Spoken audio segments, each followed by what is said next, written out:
It's Wednesday, June 10th, and I'm scanning all of your pictures, and I'm seeing some interesting statements that people are making by the pictures that they put up. So appreciate all of you being here and helping the campus stay informed, sharing. I hope you share with your colleagues that this information is always available. It is available online at the website after the sessions are over, and you can get the notes, and you can also go through the video again. So thank you for all you do to share what's happening at the institution and for staying informed yourself. Happy to be here. It's a beautiful day. Let me catch you up on some of the things that have been happening across the system, and then there are a couple of you who would like to make announcements, and of course we'll give the other executives an opportunity to speak as well. Tomorrow is a holiday. Enjoy the day. You really do need time to decompress. Again, these are difficult times, and we're all under new kinds of stresses. So I hope you take the opportunity tomorrow to enjoy the time with friends and family, social distance as necessary. I just also should remind myself that we're trying not to say social distance. It's physical distance and social connections. So please do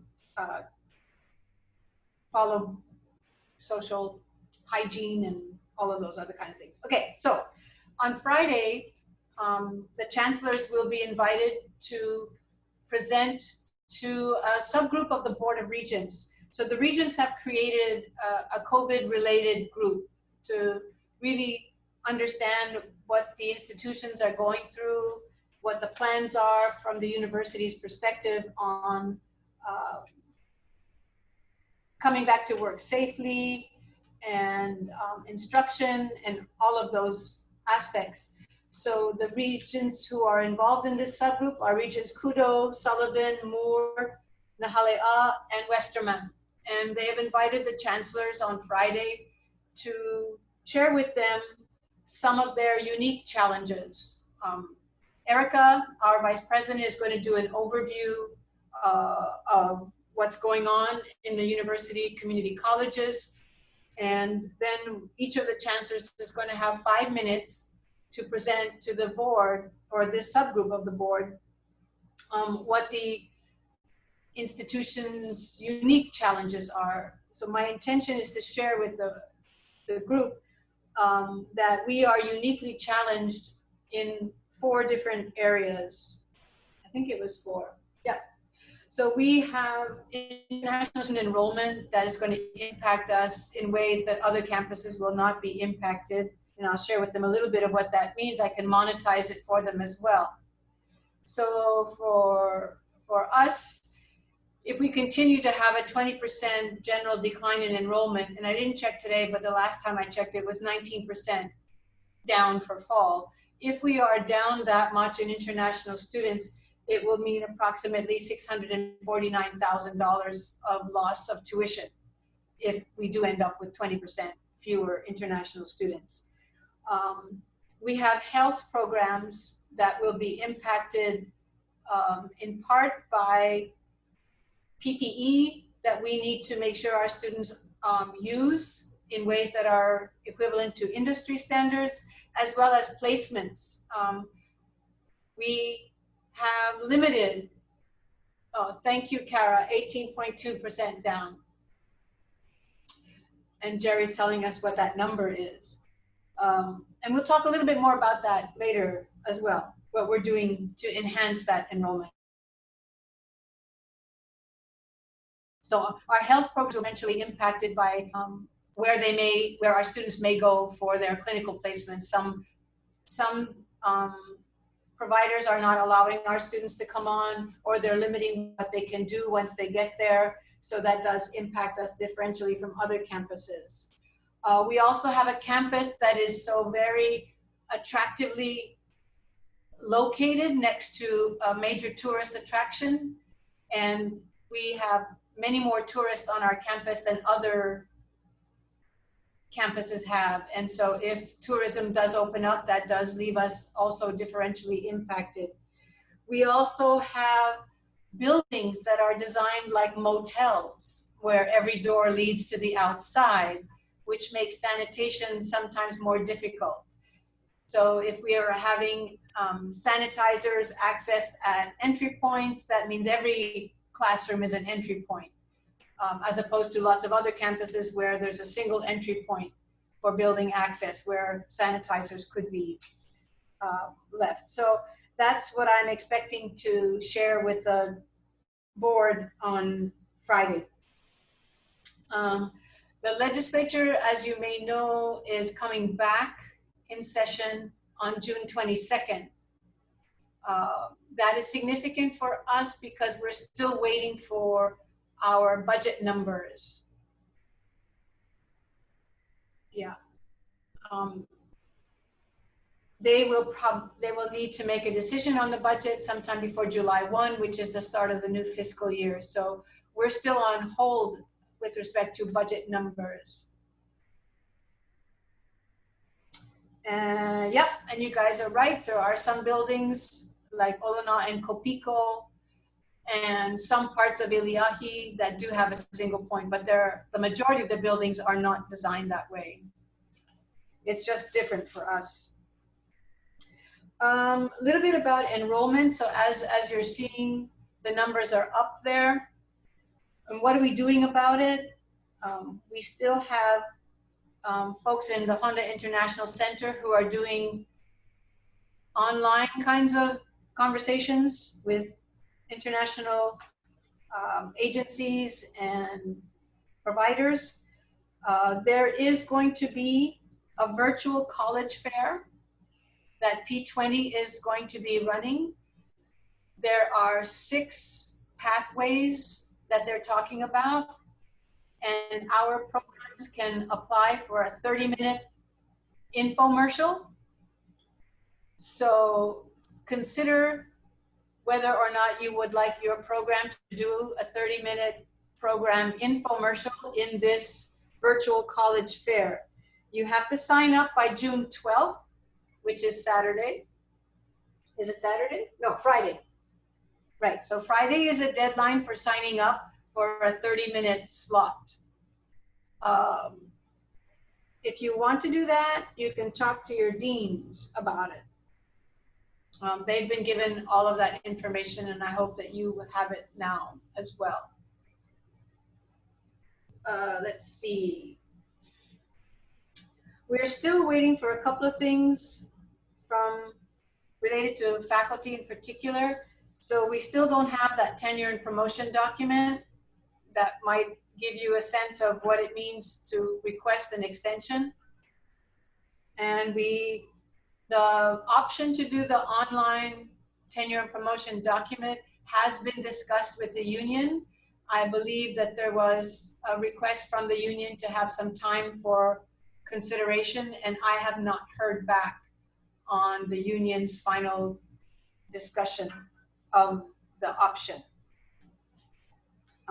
We will soon be updating the website with return to campus information as the different CCC groups are doing their guidelines. So thank you very much for all of your work, all of those faculty and staff who are working on those CCC return to work folks, really important. And so I'm very thankful for those guys who are providing all of the guidelines. We're still working through some of those.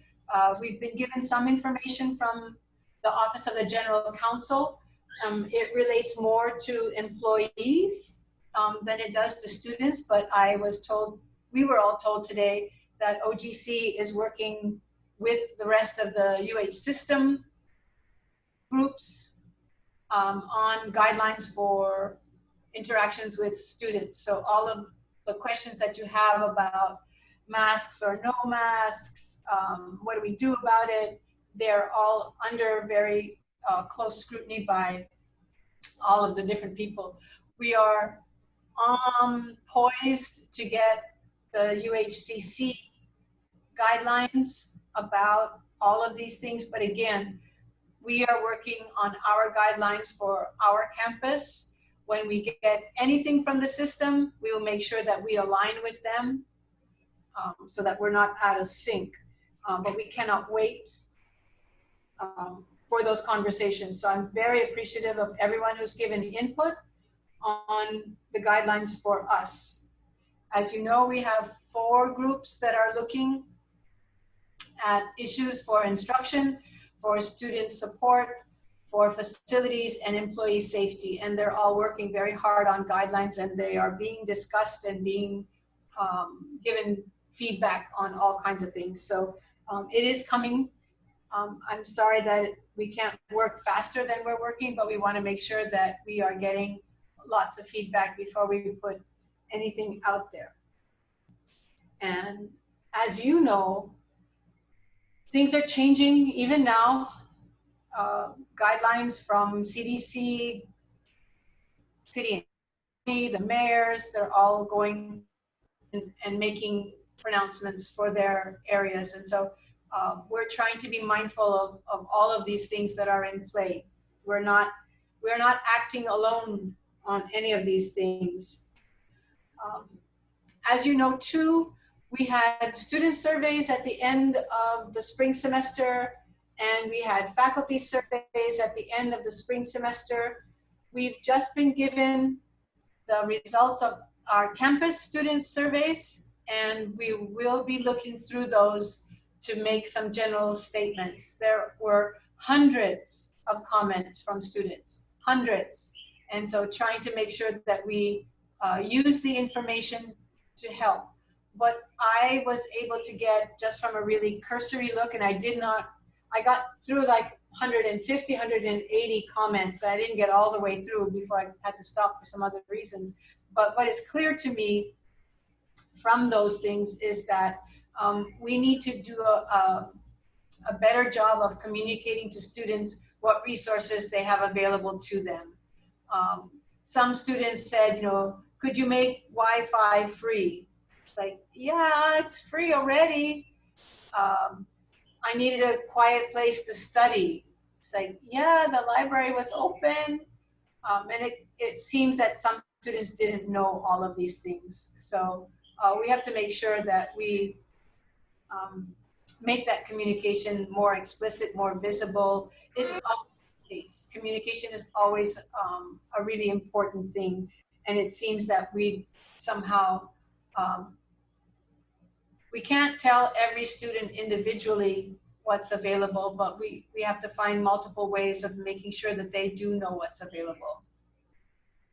They don't, yeah, Sheldon says they don't read their UH emails, and so it's, you know, I don't know. I don't know how to do a better job of telling each and every student what is out there for them that can help them. But once we've gone through all of that, we'll make sure that the survey information is made available to everybody so that you see it as well. We have to remove some names. There are individuals who are named, and that's not fair.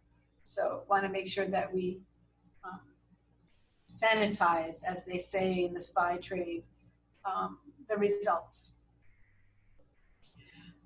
That's what I have available to share with you. There are 2 individuals. I'd like to make sure we get them. So Deborah from the bookstore and Shepherd, you'll be next. So Deborah, if you're on the call, could you unmute yourself and make the announcement about the bookstore? Okay, I know there is interest in face masks. We did recently take a pre-order from faculty staff for seal logoed masks and H logo masks. The bookstore was told by Edward from Manoa campus that we were only allowed to sell it to faculty staff for work use. we were not allowed to sell it for personal use. So that is something that's coming down from the top from to us. I also am working with our buyers to create a KCC logo mask. It will be black, and more than likely the imprint will be white. So far, I don't have an image of what the artwork will look like. And I'm questioning whether that can be for personal use. I haven't had a response yet, and I don't know exactly when the mask will arrive, but I'm anticipating probably sometime in July. But as I get more information, I can share it with the campus. And at this point, I don't know what the retail would be either. But at least I wanted to let you know that something is in the works as far as that goes. Okay, if anybody has any questions, you can always either call me or email me at the bookstore. My email address is debralee@hawaii.edu, which is DEBRALEE@hawaii.edu. Thank you. Thanks, Deborah. I'm still not sure why we would have to limit mask use to, but I'm not the boss of masks. Seems to me. Yep. Sorry, Louise. Deborah. I think the whole purpose of that was they wanted to make sure faculty and staff had masks for use at work. And then I think once they once they feel comfortable that all faculty staff have masks for work, they may let us open it up to sell for personal use. But I don't know exactly when that would be. Yeah. Okay, we'll wait to get more information about the KCC specific masks then. Okay, Shepherd.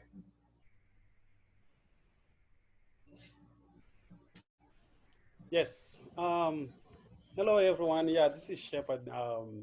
Let me take this off here. Okay, so I represent the evaluations committee, and we just wanted to make an announcement. Every year, faculty is invited to do a survey of the senators.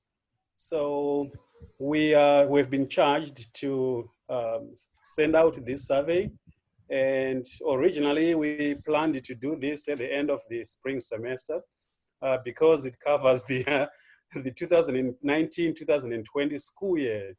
But because of all this chaos and other problems, we've not been able to.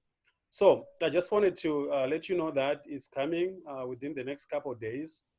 Please take time. It will take probably less than 5 minutes. Be on the lookout for this survey. It's a faculty senate survey. So there are very few questions, maybe 6 questions or so. And this is the only way they can get the feedback and make the changes that you want. So we are just trying to encourage everyone to take 5 minutes from your busy days and then just answer those questions and provide the feedback so that they know what to do and you can help them to plan ahead. This has been a difficult time for everyone and time is premium, but all we are requesting is 5 minutes. We are just trying to get enough turnout so that the suggestions or the results we get, they'll become usable. So if you have any questions, you can email it to me. I'm representing the evaluations committee. Okay, thank you. Thanks, Shepard. Any questions for the evaluation committee? Deborah, looks like there's questions about how does anybody order masks? Okay, last week I had put on the news and events that you could pre-order, which basically ended last Friday. However, you can send an email to me, and if I have enough, I can add you to the list. I may be able to increase the quantities that they are sending me, but if you miss that announcement, send me an email with either, well, I would like your email and a phone number just in case, and whether you want how many of each design you want. You're limited to a total of 5. So it's either the seal logo or the H logo. You can make it whatever combination you want, but the total between the two must equal 5 or less. Okay?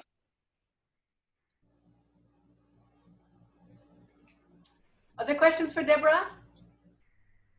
The email address was just put in the chat, so if you didn't catch it the first time around, it's there.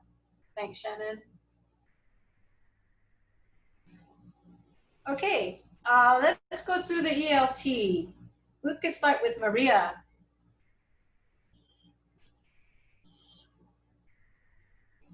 Okay, good afternoon, everyone. Currently, we're working on, okay, we got most of the responses from faculty through the department heads about what they would like to do with their fall schedule. You indicated whether you want to go hybrid or online or face-to-face.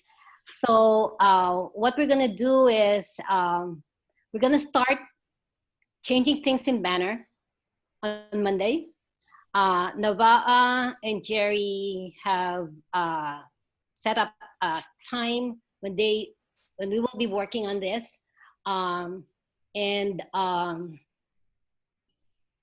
We will start with the easy one, which is the hardest one really. The easy one is the ones that would go from face-to-face to online. But it is the hardest one because we have to disenroll the students and then re-enroll them. But it's easier than the hybrid one because we do not really know what kind of hybrid you really want or the face-to-face one. So we'll start with the easy one to change, and then we'll go from there, and maybe conversations are still going on with some of the faculty and their department chairs.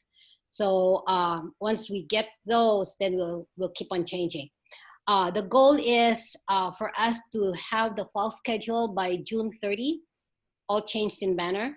But if not, I think the system office is thinking of doing one more week in July, but hopefully we can finish it by June 30th. It would be a lot of work, but Jerry, thank God for Jerry. I mean, Kawa, I mean, she's very willing to help us with this. And Navaa, who's been working very hard on putting all of this together. Then last week, somebody asked about the document for the non-teaching evaluation.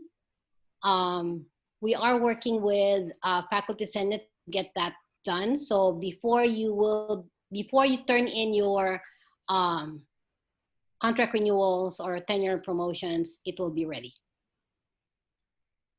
There's a question, Maria, about the messaging to students who are going to be switched. Okay, what will happen is we will be trying to send an email to the students before we switch, right, Navaa? So we were thinking there's 2 ways. When right before we go into disenroll and re-enroll, I can go in and send a message to all the students that are registered in the class. That's pretty easy. But what would help is that if your faculty has made a decision and they'll be moving to online, that they just start emailing the students right now saying that this class will be moving to online. And then the message is coming from the faculty rather than some message from me and they don't know who the heck I am. So in the event faculty know that they're moving their course to online, I would say if they could just start emailing, go into Laulima and send a blanket email to all the students saying that this class will be moving to an online mode of delivery. That would really help. Oh, there, Jerry's saying something too.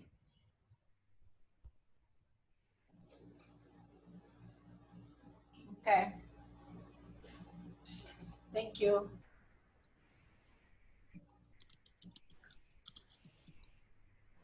Okay, and Dave is asking for circle back. Yeah, we will. Okay. Should departments freeze enrollment for these sections?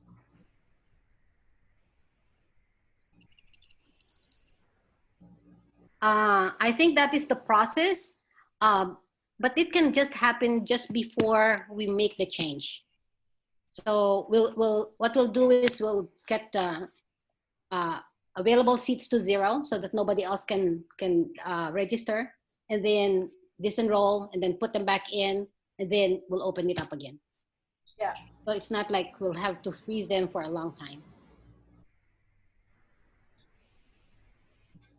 There's another suggestion about, I think it should be, should we include or should include, anyway, should language about, yeah, I thought so.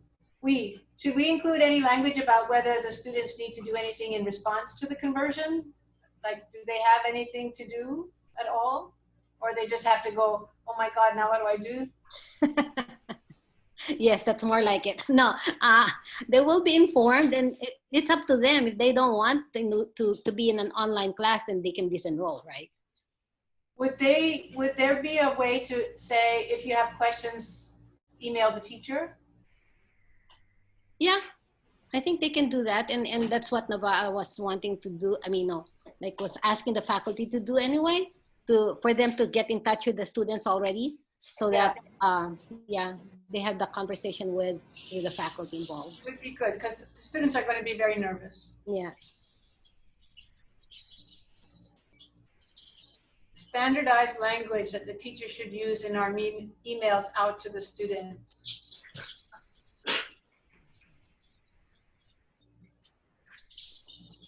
I don't know. If somebody wants to suggest some standardized language, that would be okay. You guys who are used to making those kind of communications, I don't know. Okay, all right. Any other questions for Maria?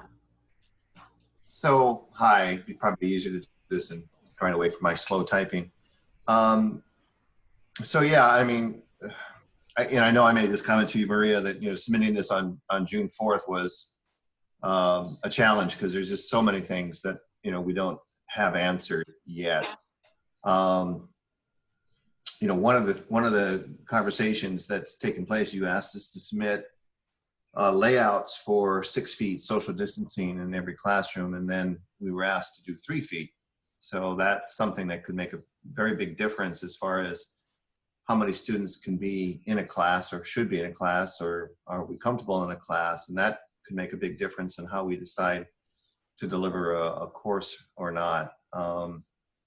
So yeah, the other thing too, and I know we're a little smaller department, but in some ways I think I would feel more comfortable reaching out, as we've done this in the past when we've had to cancel or change courses, to get something from either the department or from me or something like that. So I'm willing to work with those changes as well. And again, I just don't think, anyway, I just think before you start changing stuff in Banner, you need to, as I said, circle back with us and see if that's still where we're at, because things may have changed since June 4th, which was a mere 6 days ago. Yeah, that is the intent, Dave. We're gonna put a list of what kind of classes, like what modality you guys chose. Then we'll ask you, is this final? Are there any changes? Just so that we, we're on the same page.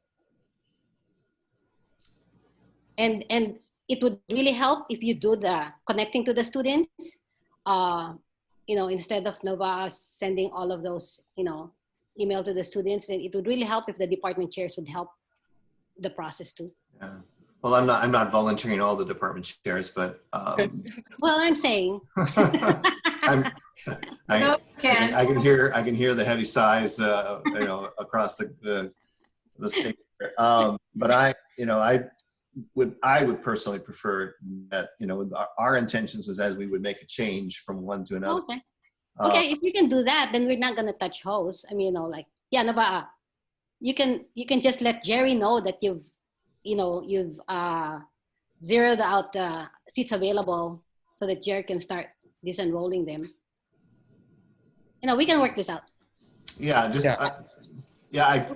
just what I heard was that you guys are going to, you know, take it over, and sorry, that made me uncomfortable. So as long as we're part of the conversation, because again, we're still evolving. I'm sure this is the case across every department. We're still trying to make a decision, you know, and we don't know how to predict future enrollment as well too. So, you know, right now, if you have a class that's got a 14 enrollment, well, you can do all kinds of things with that, but is it going to be okay to run a class with 14?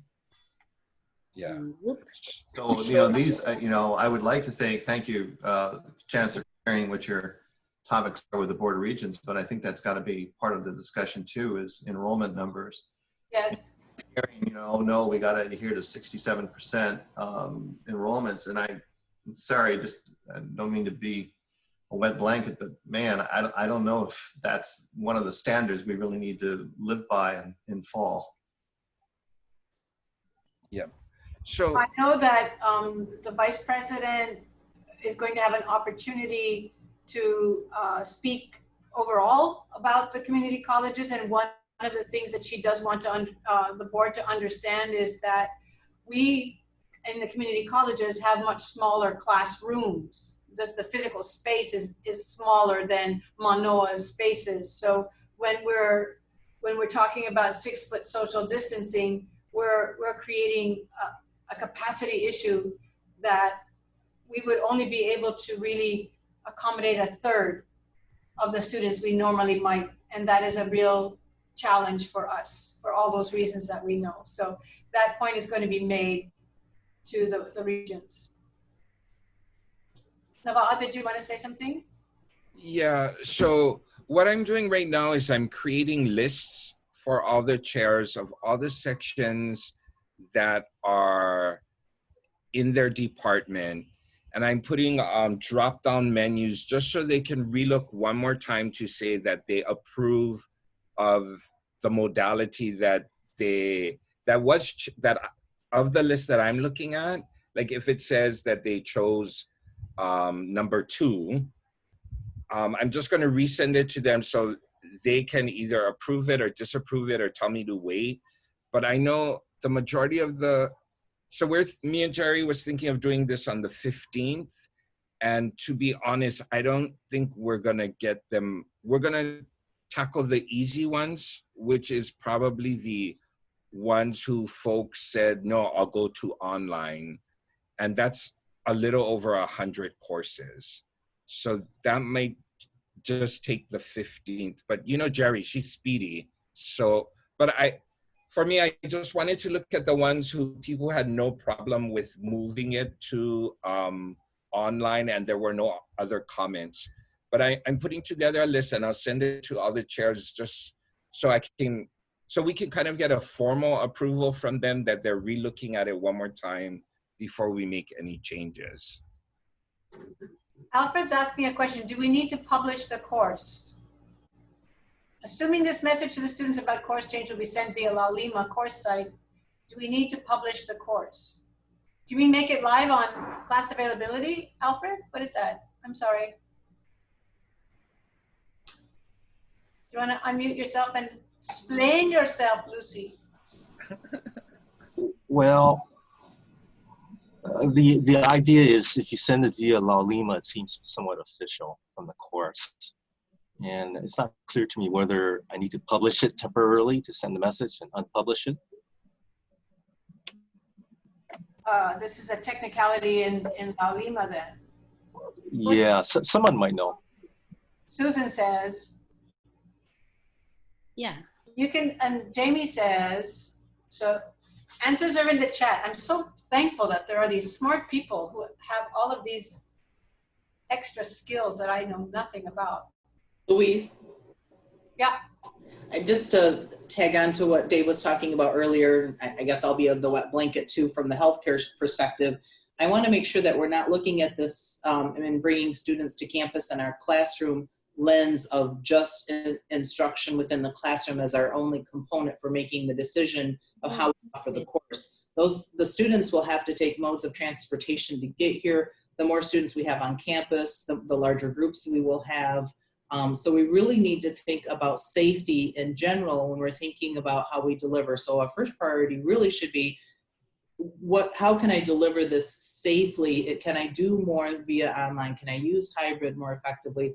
Kind of some of those decisions, not simply focused on just the schematics of the classroom, but more in general safety terms. You know, can I do this in such a way that I reduce the amount of travel that students must take to get here? Can I reduce the amount of time that they're here on campus? Can I reduce the size of the groups that are here? Just some of those other factors. Okay, thank you, Lisa. Factors we need to consider. It's not just what happens on the campus. And Susan I is asking that, no, the students don't need to do anything else, if I'm not mistaken. The changes from whatever is now to whatever is later will be done administratively. They don't have to do anything else, as far as I know. Okay. Yes. All right. Louise. Yes. Sorry. Lovely. I might have missed this. Are we, Maria, having to have students re-register when we make, okay. So do we have their approval that we can change it from an online to face-to-face to online? Is there a way, or we're just automatically doing that? We are. Can inform them of the change. I think that's what we want to do. Let them know what is happening to the course. Okay. And then they'll have to decide what they want to do about it. They will be automatically re-enrolled in the class that they had registered for. It will be in a different modality, and then they're going to have to decide, okay, this is fine, I don't need to do anything else, or I don't know if I want this anymore, let me find something else. So the question I had is, some of them are full and they're face-to-face, and we're making them hybrid. So I'm trying to think through the process of who can register for what. Like, how are we divvying up the students based on the fact that we may be having 2 CRNs? Yeah, that's exactly what you have to think through. Yeah, that is the problem with the 2 CRNs, because we did not start from zero. I mean, from the very beginning with the 2 CRNs. So we don't really know whether they want a Tuesday or do they want a Thursday. If we started with the 2 CRNs from the very beginning, then they would have registered on the date that they want to come, right? But because we're in the middle of everything now, I think that would be a problem with the 2 CRNs. So we'll handle the 2 CRNs later, and maybe we'll give time for the faculty to contact the students to find out what they really want to do, what day they want to come. I think that's the only way we can do that. We cannot force them to come on Tuesday or Thursday. Okay, so the process is we'll hear back, we'll confirm what we sent, and then at that point we'll have sort of like a flow chart of what communication needs to be done, so that students aren't getting like multiple emails from multiple faculty, you know, so there's some consistency. I think the only thing that we need to get the students' input would be the 2 CRNs, if a faculty chose that. Because Okay. if they just went hybrid, I mean, you know, the schedule is going to be set by the faculty at the beginning of the semester when they're going to come, right? You don't have to let them know now. But but it's like, because there's a synchronous meeting that's going to happen, we will publish the schedule. So they will set that time slot, you know, safe, and not register for any other course for that. So Maria, they would have to re-register for one of the 2, or are we putting them in? Are you requesting that we figure out how to split the 2 and then advise you so that you can register them in the appropriate session? Because then that kind of like guidelines would be helpful, and then we can be consistent. Yeah. We'll look, that would be the last ones that we're gonna do. Okay, great. There's quite a few, so thanks. Okay. Susan, Hi, me again. Sorry. hold Oh, sorry. on, Go ahead. hold on, Dave. Hold on. Susan, did you want to say something? I saw your yellow rectangle earlier before Laurie started to speak. Yeah, it's kind of the same question as Laurie's, maybe a simpler version of it is, I just wrote it in the chat. What is the date that the schedule will be finalized, so that if we want to email the classes and say, if you don't want to stay in an online version of this class, you can look for a face-to-face class. What would the date be that they could begin looking and be assured that the class is the mode that they chose? We're targeting June 30 to be the date, but I do not know if we will finish by June 30, but we will try as hard as we can to finish by June 30, so that an announcement will come out from Noyao that the schedule has been finalized to the students. Okay. Maria, how is that announcement going to be made that the schedule is done, finished, this is it? I think to the students. To the faculty also, so that they can advise. Yeah, we'll send it out to the department chairs. Okay. And then, or we can send it via announce, so it goes directly to the faculty. Right, that might be better. Yeah. Okay, thanks, Maria. Okay. I'm sorry, go ahead. No, but we'll let everybody know. All right. Just really sorry, Dave, for cutting in, but for the changes, sorry, Maria, too. Yeah. I think maybe we should, June 15th, we're just going to work on courses going from face-to-face to, I think it's either choice 2 or 3, the online synchronous or online asynchronous. Yeah. And we're not going to pay attention to the other hybrids yet. Yes. One another. If faculty have elected to do either 2 or 3, then you can start notifying your students now, and we can make the change on June 15th. But the other modes, that was something a little confusing for me. So we'll wait. Yeah, so if you want to communicate with your own students about the changes happening to your own classes, I think you can do that, because you know what that is, but it's not necessarily going to be true for other classes. Okay, Dave, go.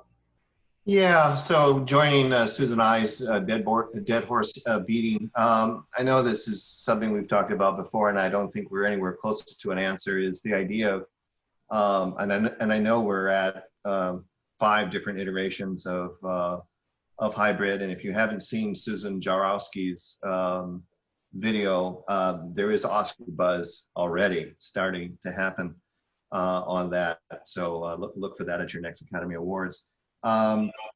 But I know we had, this conversation about veterans, and if you meet once and then the rest of it is online, it's hybrid. You wrote something, Chancellor, and I think it was last week's chat, that one face-to-face does not a hybrid make. For international students. Huh? For international students. Right. So have we got, right. But I just said VA, though. That was the conversation. You meet on the very first day and the rest of the classes is online. There's a lot of flexibility in that option because it does designate it as a face, there's a face-to-face component and it's hybrid. And so now it's, we got any closer on understanding what kind of numbers that might mean for international. I mean, let's say, I have a class where the students come in, staggered, whatever. Dave, the word in the international students arena is primarily. An online class is primarily online. And that's as much as I know. So if it's primarily online, then it is considered online. And primarily would suggest that it would need to be the majority. I mean, that's just me in English, right? I'm not talking about federal regulations, but if it's something is primarily, it would mean most of it is online.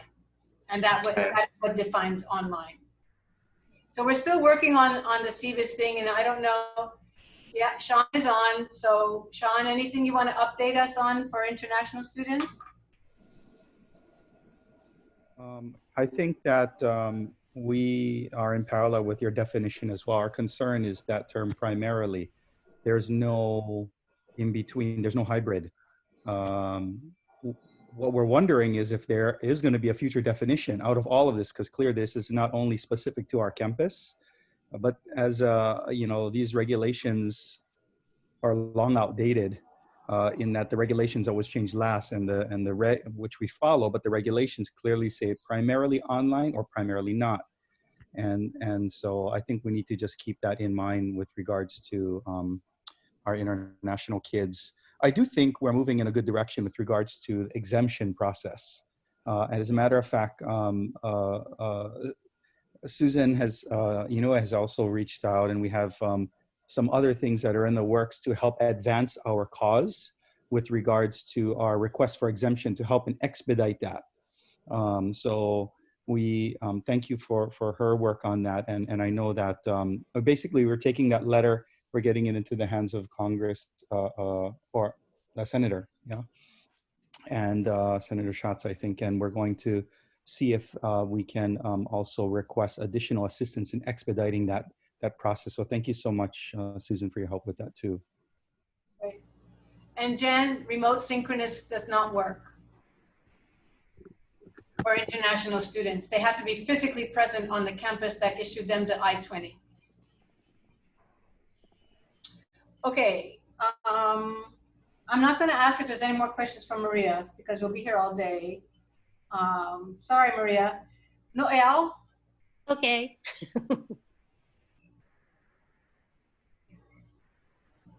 I'll keep mine short since a lot of the stuff is still up in the air. One thing is for sure, the urgent student relief funds, we did secure funding through UH Foundation, so we will be opening up that application again for students who have been affected by COVID for them to apply for funds. Again, this is different from that CARES money that comes from the federal government. This is money that was raised by UH Foundations and is split across all the CCs.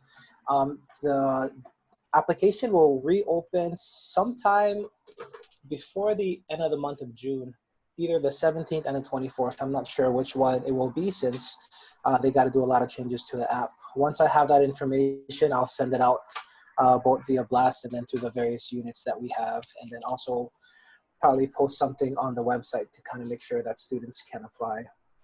The other thing that I just kind of wanted to give you guys a brief update from the CCC for student services. Since that Google Doc, the Google form went out about the COVID planning and the Google Doc, I think a lot of the stuff is moving forward. Our committee did get feedback, especially from the department secretaries in the various spaces across the buildings to kind of make sure that we are looking at their concerns and see if we can help in any way. So I think Kevin Andruszak is gonna be emailing them for a couple of ideas that we have if we can kind of help them out. The other big thing we're waiting on is the system is looking at various signs to be placed on campus so that it's consistent across all the CCs. Once we get that, we can start to then decide where it's going to be, how often, looking at I think the big common areas, the seating areas. I think a question also came up about the hallways, especially in different buildings where it's really hard to social distance or if students going to line up. So those things don't really have answers yet. It's just kind of on our mind. As we do get a better idea of if classes will be in person or when these classes are scheduled, maybe we could get a better idea of how exactly all of this will work. But just thoughts for now, nothing too formalized besides that urgent student relief funds. Okay, questions for Noel? Sorry, the other thing I wanted to add, and I don't know if somebody volunteered to do this, but we talked about a templated message to send to students when your courses are moving from in-person to online. Whoever is working on that, so I'm not telling somebody to do something, but if you could let me know, because I just want to insert a small statement, especially around the concerns we just talked about with the VA students, international students. Basically just a sentence that says, if you are one of these populations, please visit this link to kind of make sure that you're still abiding by the guidelines. Just so I think some students might forget about that process, which with so many changes going on.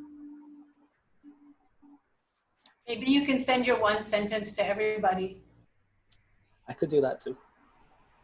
That way they've got it. Unless somebody wants to volunteer to write a script.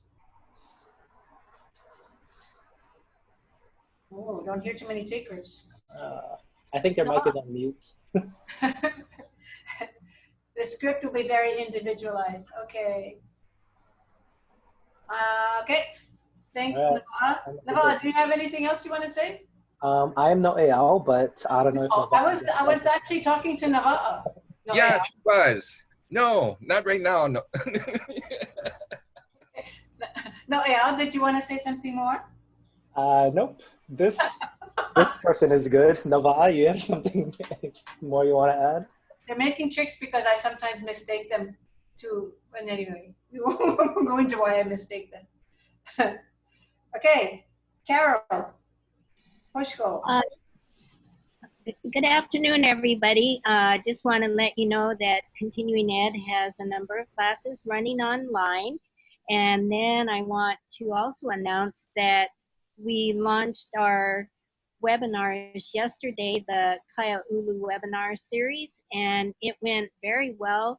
There were 47 people registered for it, and it was the class that featured Tiffany and Chef Dante, and they did a wonderful presentation about baking cornbread, a secret recipe, and making mango chutney.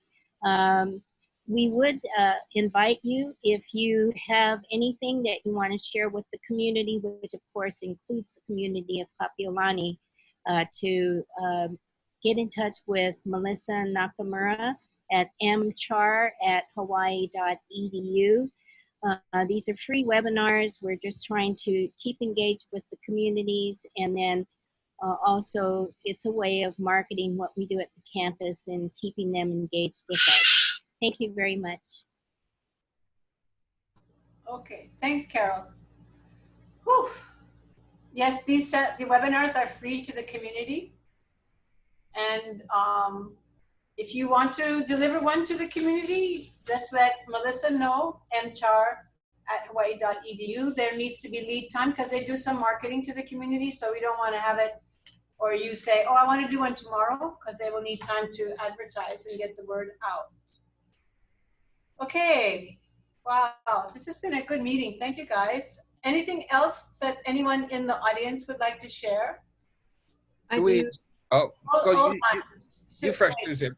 Okay, Maria asked me to make this announcement because we're on the CCC instruction group. The CCC instruction group is putting together FAQs for the faculty, as was discussed in a couple of meetings. We're basically taken from the questions asked at the Chancellor Zoom meetings, and the draft is with the CCC group to talk about on Friday. So if anybody's thinking they can't type fast enough to get all this down, hopefully this will be coming out to you soon. Okay, and we do have to end this at 2 o'clock because, as Yo-Yo says, there's a really good webinar at 2 o'clock. It's increasing your engagement in your STEM class. Nadine Wolf is doing that. So we're going to end at 2 and maybe a little bit before, so Jamie can actually move from one Zoom to another.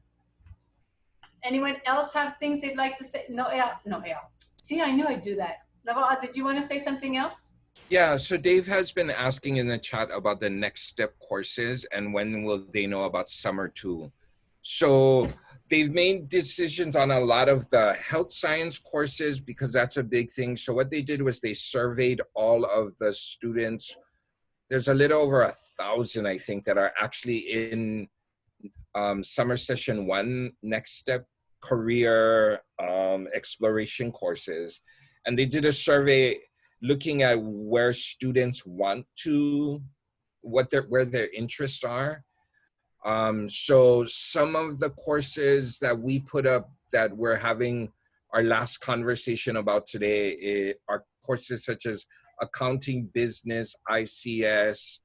There was, they're thinking of not offering law, but we're trying to tell them that there's so much relevancy of taking a law course at this time.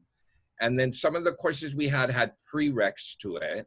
So they're kind of thinking that these are high school students that a lot of them probably haven't taken a placement exam. So I know I've asked some of the faculty if they can waive the prereqs, because I don't know they don't know how they're going to get the students to take a placement exam before the course. So today we have a meeting at 4, and I think they're going to finalize the courses that they were having some issues with. I think even like lab courses, they were kind of thinking that they would have to take the lecture course first before the lab. But sorry, I don't know how to turn all this crap off. Lisa, was that you making trouble? Okay, maybe not. But yeah, that's where we are with the next steps. Our meeting is at 4 to kind of finalize that list of courses. Okay, thank you. Anyone else have anything they would like to share with the group?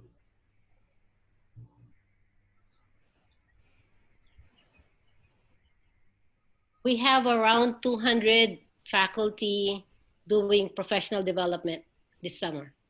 Wow. This time. That's, only KCC. Which discipline groups are meeting, Maria? Do you know? I don't. I know anatomy and physiology already have formed the group. I do not know about the other groupings yet, for the faculty-led ones. 230 in Top to Go Yo-Yo. Wow. Wow. Not enough. Okay. All right. Anybody else? Last chance.